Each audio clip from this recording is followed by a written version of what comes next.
Hello, everybody! Today we are going into the St. Louis Science Center. There it is. Yeah. Look at that building. So much content in store. So little. Well, no little time, actually. I have a day off today, so I have all the time in the world. Let's get it.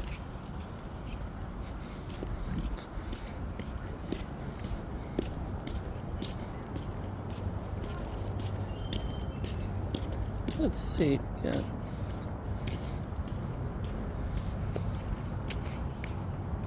There's some very useful things for children's development.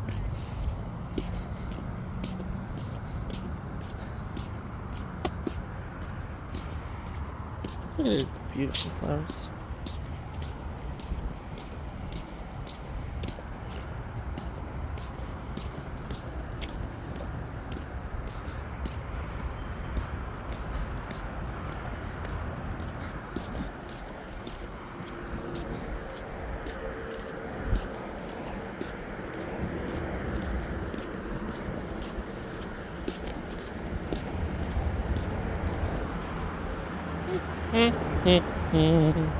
Do do do do do.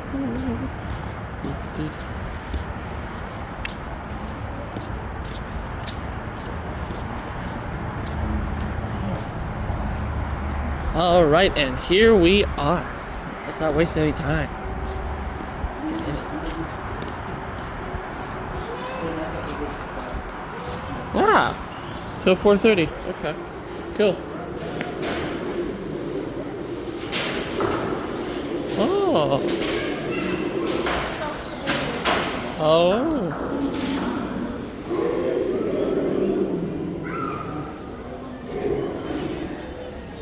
Dinosaurs. Hello, dinosaur. Hello, dinosaur.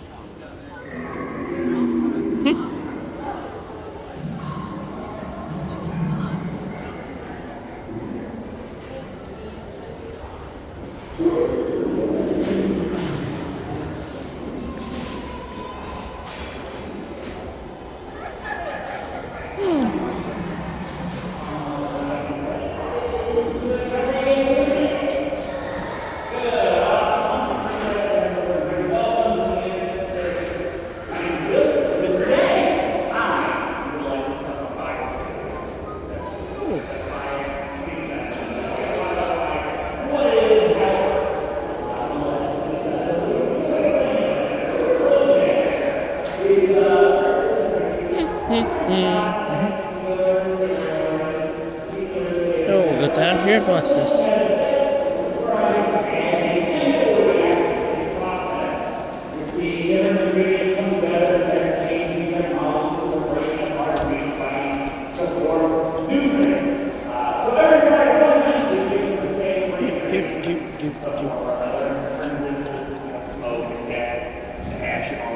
So, in order for this reaction to get started, what do we need? Like I said, same three things are used in basically every fire. So what do we need if we're going to start a fire? Oxygen's real important, absolutely. Just like you and I breathe oxygen, very important for us. Fire uses oxygen. What else? Fuel, right? Something flammable. That could be a lot of different things, right? Yeah. Whether that is wood or paper or gasoline or propane. Throughout the show you'll see this stuff used a lot. This is denatured alcohol. It's just kind of a fairly clean burning liquid. I'm going to put some of it on my table. You can see it there. We use it for experiments like this because it doesn't make a whole lot of smoke or anything too nasty. And I've got it on the table. It's exposed to the oxygen in the air. So how do I turn that into a fire? What's our last ingredient? Yeah, spark, a light, something to get the fire started. And in general, we call this the ignition source. The ignition source is really just energy. So a lighter is a tool I can use to gather up that energy. When I squeeze the lighter, I'm moving the moving parts together until they click. And when they click, we get a little spark, which can get a bit of fuel going. And because fire is hot, it gives off energy. It's what we call an exothermic reaction. It gives off energy that can light more fuel nearby. So if I light one end, Put this over here, that flame will spread, and that fire will burn as long as it has fuel, oxygen, and energy. Our ignition source keeps going, and then it'll keep burning until it runs out one of those, right? If you burn up all the fuel, the fire will go out. If, say for example over here, if I were to cut off the oxygen to a fire, smother it, and that will go out. But every fire, fundamentally, is made of these same 3 ingredients and stuff for some way, shape, or form overall. We're going to see that throughout the show. Fuels, as I mentioned, can be a lot of different things, so we're going to compare some different fuels.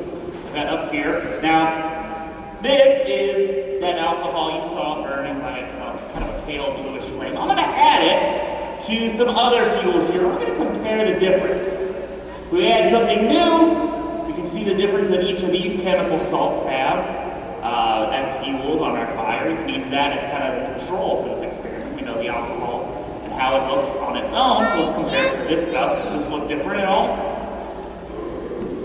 How's that? It's more orange. Yeah, you're absolutely right. We're getting a much more orangish color. This is pretty much what you would usually think of when you imagine what a fire looks like. So this color is the result of burning a very common fuel. In fact, the number one thing that causes the color of a fire is the fuel that we're using to make it. For example, this stuff here, that orange comes from sodium. This is sodium chloride. Sodium chloride is just table salt, same stuff you put on your french fries, a very common everyday chemical. And it gives us a pretty normal color. A lot of plant matter contains sodium. If you burn wood or leaves, it'll probably look something kind of like that. Wow. And if you go on down the line, we'll compare that to some other fuels. For example, next to it, I got one that's very closely related to sodium. This is potassium chloride. You heard of potassium before? Where do you usually find potassium? Bananas, right? Sodium and potassium are both electrolytes. They're basically nutrients that your body uses to help your nervous system function. Potassium is a little bit lighter, but if it burns a little more intensely, if I get a little more of the alcohol going on it, you'll see a little bit more of that orange. This whole thing is very similar to sodium, just a little bit paler, not quite as intense. These two very closely related chemicals, next door neighbors on the periodic table, make very similar colors when they burn, so we can see that chemical similarity. But as we go on down the line, if we get into different chemicals, stuff that is not as similar, we might see some more interesting types of fires, some other colors. For example, over here. Oh. You see that? Very red, right? That really intense, bright red color, better than you usually imagine fires do. This comes from the element strontium. How many of you guys have heard of strontium before? If you haven't, it's okay. It's not a big deal. But if you have, that's awesome. Strontium is probably not something you use a ton of in your day-to-day life. There is one use that you probably are familiar with strontium with, but it shares that use with all these other chemicals, so we'll come back to it in a little bit. The main thing really to know about strontium is it makes this very beautiful, bright red color. It's probably my favorite color of all of these up here. I think that looks really awesome, but we do have some weirder colors, some more unusual sorts of fire. And let's get into some really interesting, unusual looking stuff. For example, here we've got this stuff. Now this, much closer with some of the alcohol will burn off. Let me know if you start to see some new colors coming through here. Let me know. Tell me what you see. Darker. Oh, there. Magenta. Kind of pink. Santa would hate that. It's kind of pinkish purple. Pinkish reddish purple. Yeah, lavender, that's a good word. It's a weird color, it's a good unique name. Lavender's not bad for that. Yeah. Sometimes I hear people say magenta, or a technical color that I see is referred to as a lot as is fuchsia. I like to use that. It's a good name for that. Fuchsia fire. This is the result of burning lithium. This is lithium chloride. You've heard of lithium before? I'm willing to bet most people in this room are carrying some form of lithium with them, right? If you have a cell phone or a camera or a smartwatch or any lightweight rechargeable device, anything that runs on a rechargeable battery. A lot of times we use lithium-ion batteries for that. Lithium is really useful for story in charge like that. At this point in the show, I'd like to reiterate something that I probably should have mentioned a little more earlier on. Do not try anything you're going to see here at home. Fun science fact, don't light batteries on fire. Come to the Science Center for a reason. You see this cool color of their lithium chloride in a nice controlled environment. It will not look like that if you burn a battery. Just don't do it. Moving on though, I do have one more of these chemical salts up here, and I saved this one for last because people generally like this one a whole lot because it's very, very unusual color to see in a fire. This stuff here we have. Green? We got a green fire. How many of you guys have seen green fire before? Some of you, yeah? Even if you have, it's not very common. You don't see green fire a whole lot, right? Now, the reason for that is that the fuel that gives us this green color is not a very common fuel, but it's a common chemical, and you've probably heard of it before. It's called copper. It's copper chloride. Copper, as you know, is a metal. Metals are not known for burning very well, right? You have a hard time trying to light a penny on fire. But because of that, when something that is made from copper, when something like that burns, it produces a really unusual color that you wouldn't expect to see in a fire. So, copper chloride is chemically very different from pure copper. It behaves very differently, meaning that it is flammable. But because there are some copper atoms in there, that is what's producing that green, turning blue sort of color. Not found in a whole lot of places. The main common place that used to be where you could see green fire is a lot of people would use newspapers as kindling to get a fire going. There's inks in there that sometimes made from metals, you might see something like that. But very commonly today, I hear people say that a lot of these chemicals are found very commonly in just packets of chemical that are used to throw onto a fire, give it unique and interesting colors. These are basically the same sort of things, but these are also chemicals that are used, as I mentioned, all together for another purpose. In addition to that, I'll tell you what, let's get them all going here. Put them all on at once.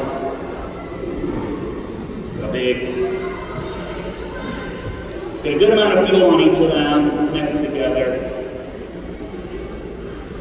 And then light them all at once. Does that sound good? Make sure we got plenty of fuel soaked on there. I see the words. And let's give it up.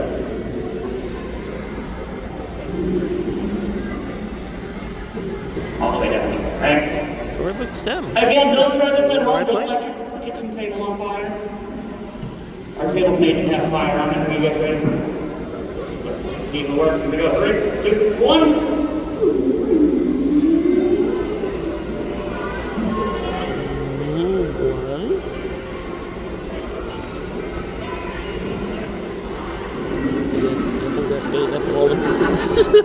Hey, what's that?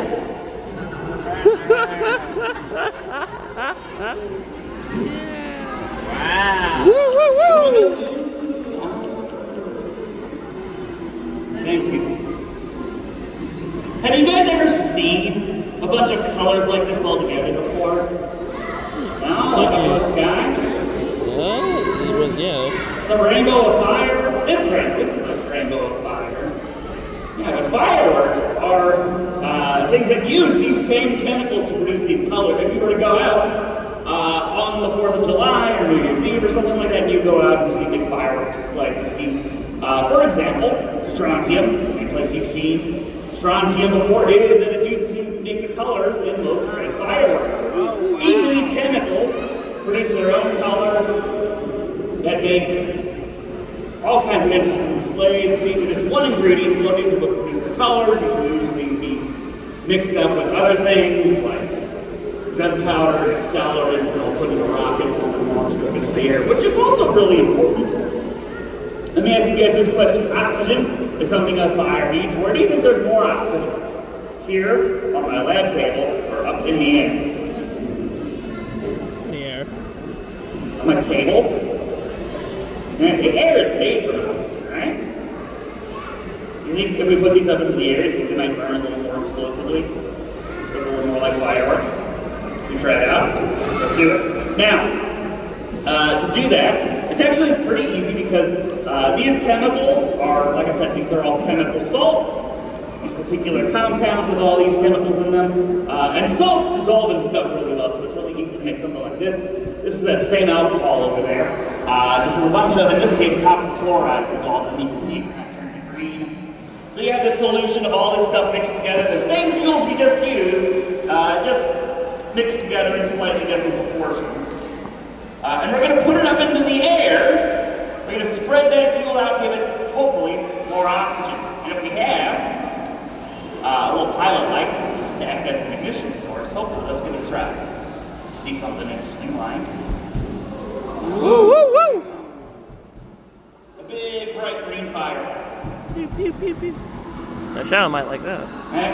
The same ingredients, just applied a little bit differently. You can see how much brighter, how much more energetic that is. This is a similar amount of fuel as to what's down there on the table, but it burns up so much faster. And when that goes, all that fuel is going up at once instead of a couple minutes it takes down there. And you can do this with really any of these chemicals. Like I said, strontium is probably my favorite of these. So I want to go ahead and use that one. And ready to see how bright that is, right? Every drop of this fuel is surrounded by oxygen. It's supposed to be down there where it's all kind of piled up. There's so much more access to the air. It means every drop of that fuel burns up all at once, and it gets a lot brighter, it gets hotter. If you're up close, you can probably feel some of the heat coming off of there. Because all the energy is going out at the same time, it means the temperature goes a lot higher since it's all in one instant. Color is not a great indicator of how hot a fire is, but oxygen absolutely is. Oxygen is incredibly important, and we don't really think about it a whole lot for the most part.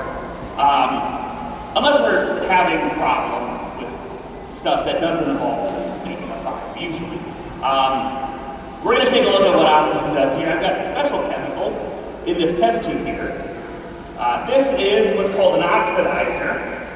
Now, if you pay close attention to that name, it certainly has oxygen in it, and this chemical has oxygen in it. What we're going to do is we're going to heat this up, and it's not going to burn. This is not a very good fuel, but our oxidizer is going to start to melt. For the record, this stuff is called potassium chlorate, which is very different from potassium chloride, as much as they sound similar. If you ever took chemistry, you know that gets kind of confusing. But potassium chlorate is partially made from oxygen, and so it's not much of a fuel, but it is great at providing that oxygen to a reaction. So we've got a whole lot of oxygen in a small space. It is a solid object. It's a lot denser than air. So there's a lot of oxygen together. And it's also heating up. That heat is energy that we can use as an ignition source. So we've got those two ingredients. We just need one more thing. Once that's ready to go, we're going to add in our last ingredient, which is fuel. Absolutely, right? We're going to use some fuel. Let me show you the fuel we're going to use for this. So be very careful here. This fuel is pretty small. So I'll bring it around and get a good look at it. This is a pretty strong fuel, which is why I'm only using a little bit of it. We don't need a whole lot to make this work. You see that there? A little greenish sort of thing. Yeah. You know what that is? You get a closer look. It is fuel. You're absolutely right. I'm gonna be careful. This is dangerous stuff. People will tell you all about how this stuff can be really dangerous and how you want to avoid this fuel as much as possible. Any ideas? It can be dangerous. No. You guys ever heard of uranium-235? Oh. That's not what this is. Oh. Uranium's not green in real life. This is a piece of candy. This is sugar. Okay, that's the fuel we're going to use here. Sugar is a really effective fuel. Living things like you and me use sugar all the time for fuel. Because sugar molecules contain a lot of energy. They break down, they release a whole lot of energy really easily. And we're going to watch that happen in this test tube. And Halloween is this week. Probably got lots of candy to get. Plenty of sugar and all that. We're going to see exactly how much energy is in just that much sugar. This is mostly just sugar with a tiny bit of artificial color and flavor. So we're going to see what happens when we turn that sugar into a fire instead of bouncing off the whole sugar rush. You guys ready? Alright, drop these, go in 3, 2, 1.